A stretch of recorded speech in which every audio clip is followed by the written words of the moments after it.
Crónicas Criollas presenta la gran y gloriosa historia del Club Deportivo El Nacional. Empieza en los albores de los años 60, cuando las distintas unidades del ejército conformaban sus equipos para los torneos internos. De esos equipos salió la selección del ejército ecuatoriano, un poderoso combinado que paseó su buen fútbol y clase por las diferentes canchas del país. Pero hubo una gran historia antes que esta selección se conformara. Antes que el rojo, el azul y el celeste flameen en lo más alto, celebrando 13 campeonatos que son orgullo ecuatoriano.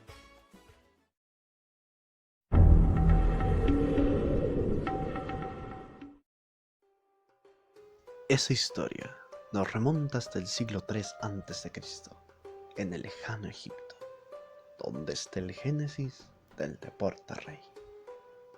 Los egipcios lo usaban como parte de un rito de fertilidad, pero no sería hasta el siglo IV a.C.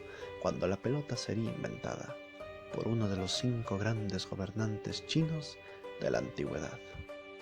Fu Ji fue el apasionado inventor que apelmazó varias raíces duras, formando una masa esférica que lo cubrió con pedazos de cuero crudo, lo cual usó para jugar a pasar la mano a mano. ¿Quién diría que la inocente actividad del líder chino iba a ser el punto de partida de varios deportes que llenan el alma de pasión y gloria? De China pasamos a ver cómo los hindúes, persas y egipcios sí la adaptaron para jugar a una especie de balonmano. En cambio, es cuando la pelota llega a Grecia cuando se la comienza a dar diferentes nombres. Los griegos la llamaron esfaira, los romanos la llamaron pila, que con el tiempo se transformó al nombre de pilota, y es de este último que evolucionó al nombre actual. El fútbol moderno nos lleva a quedarnos en Roma, en donde se inspiraron de un juego griego donde se usaba una vejiga de buey como pelota. El llamado harpastún fue el antecedente del fútbol como lo conocemos. Los años y la historia ahora nos llevan hasta la Edad Media, justamente en Inglaterra, donde ya muchos caballeros de la época estaban obsesionados por los juegos de pelota. Tanto así que estos juegos llevaron a resolver diferencias, como fue la propuesta del rey Ricardo Corazón de León al caudillo musulmán Saladino, que con un partido dirimieran las diferencias sobre la propiedad de Jerusalén.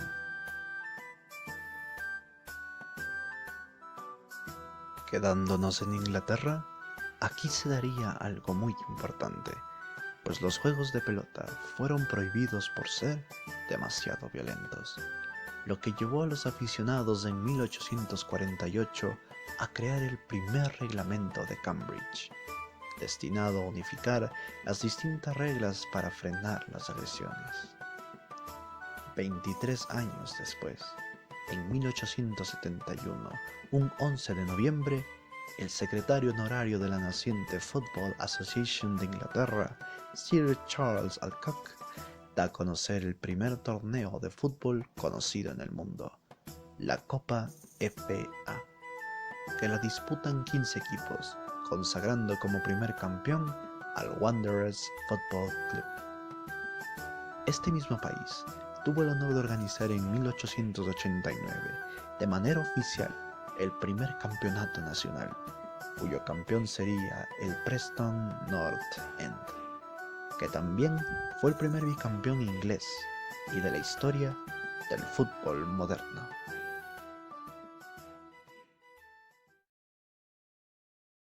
Parecería que esto no tiene nada que ver con la historia de nuestro nacional, ¿verdad? Pues piénsalo bien. Y dime qué hubiera pasado si ninguno de estos hechos históricos sucedían. Tal vez no se hubiera creado el fútbol, o sería otro el deporte que se estaría jugando.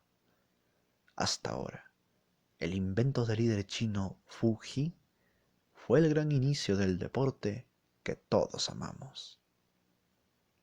Y en nuestro maravilloso país, ¿cómo fue que llegó el fútbol?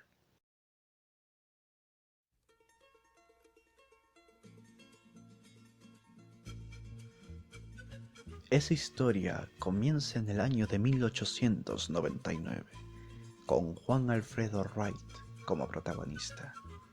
Él era un guayaquileño nacido en 1882, pero había pasado gran parte de su vida en Inglaterra. Juan, junto con su hermano Roberto y 10 jóvenes porteños, fueron los primeros jugadores de fútbol en el país. Según la Federación Ecuatoriana de Fútbol, el 23 de abril de 1899 se fundó el Club Sport Guayaquil y el 22 de julio de 1902 el Club Sport Ecuador. Años más tarde, el equipo de la Asociación de Empleados hizo su aparición. Estos fueron los 3 primeros equipos creados en el país. Años después, vendrían en orden todos estos equipos, que después de décadas serían nuestros eternos rivales a vencer, con los cuales hemos vivido finales, partidazos, y hasta han sido con el pasar del tiempo llamados clásicos cuando nos enfrentamos. En 1908 nace el decano y centenario Club Sport Patria. En 1915 se fundó el Manta Sporting Club. En 1917 el América de Tungurahua hacía su aparición. En 1918 es fundada Sociedad Deportiva Gladiador. 1919 es el año de fundación del Centro Deportivo Olmedo. 1925 sería el año en el que nace el Barcelona Sporting Club. En 1929 nace el Club Sport Emelec. En 1930 se fundó uno de nuestros eternos rivales, con el cual no se puede perder. Con cualquiera sí, pero con él no. En ese año nace Liga Deportiva Universitaria. En 1945 se fundó Sociedad Deportiva Aucas. Y en 1955 se fundó Sociedad Deportivo Quito. Un hecho aparte sería la fundación de la que es nuestra casa desde ya hace varios años. Un 25 de noviembre en 1951 se fundó el Estadio Olímpico Atahualpa. Curiosamente, su fecha de fundación coincide con la del Monumentalazo de 1992, del cual muy pronto hablaremos.